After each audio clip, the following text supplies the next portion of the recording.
Namangan viloyati hokimining hududlarda muhim ijtimoiy-iqtisodiy dasturlar ijrosi bilan tanishuvi davom etmoqda. Navbatdagi o'rganishlar Yangi Namangan, Davlatobod tumanlari va Namangan shahrida bo'ldi. O'rganishlar Yangi Namangan tumani hokimligi binosida faoliyat olib borayotgan Farovonlik sari shtabidan boshlandi.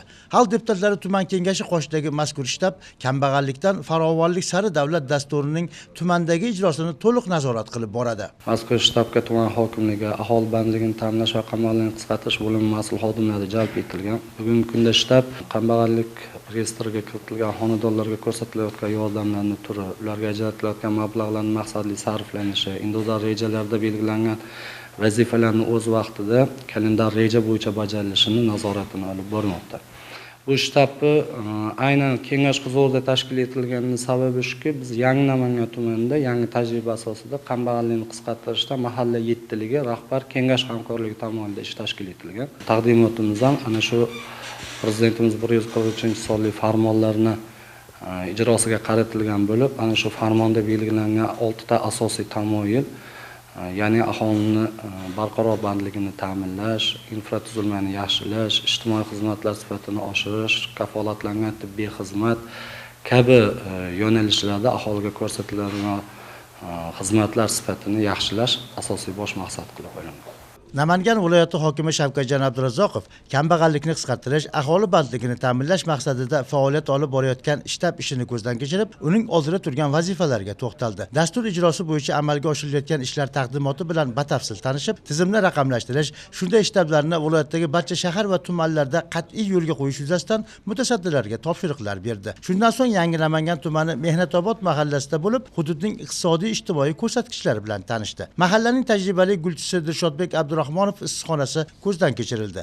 U 15 yildan buyon gul parvarishlash bilan shug'ullanib, sohaning haqiqiy ustasiga aylangan. Hozirda uning 7 ta plantatsiyasida 60 mingdan ziyod gullar parvarishlanmoqda. Shularning 50 mingtasi sotuvga tayyor. Gulxonalarda bahor va yozda 5-6 nafar ishchi ishlasa, kuz va qishda bu raqam 20-25 kishigacha yetadi. Mehnatobodda gulchilik asosiy driver hisoblanib, aksariyat xonadonlarda manzarali sun'iy gul yasash yo'lga qo'yilgan. Masalan, Ibrohimjon Jo'rayev oilasi shu hunar ortidan kuniga 10 million so'mgacha daromad topmoqda. Navbatdagi manzil Yangi Zamin mahallasi bo'ldi. Bu yerda tomorqalardan samarali foydalanish barobarida qo'y ichkichilik, kashtachilik, gulchilik, mebel va boshqa turdagi ishlab chiqarishlar rivojlangan. Viloyat hokimi hududdagi aholi xonadonlari tomorqasida amalga oshirilayotgan ishlar bilan yaqindan tanishdi. Mahallada yangi faoliyat boshlagan korxona Progress Farm mas'uliyat cheklangan jamiyatining dori vositalarini ishlab chiqarish loyihasi doirasida amalga oshirilgan ishlar o'rganildi. Viloyat rahbari kambag'allikdan farovonlik sari dasturi ijrosini, aholi bandligini ta'minlashda bunday tashabbuslar muhimligini ta'kidladi. Shuningdek, mahalla hududida joylashgan Mulla Abdujalil domla nomli qabristonda amalga oshirilayotgan obodonlashtirish ishlarini ko'zdan kechirdi. Taraqqiyot kichik sanoat zonasidagi loyihalarni tezroq amalga oshirish kerak. Namangan viloyati hokimi Yangi Namangan tumani Sohil mahallasida qad rostlayotgan taraqqiyot kichik sanoat zonasidagi qurilishlar jarayonlarini ko'zdan kechirdi. Viloyat rahbari bunyodkorlik ishlarining borishi bilan tanishib, qurilish ishlarini yakunlash, ishlab chiqarish loyihalarini tezroq hayotga tatbiq etish bo'yicha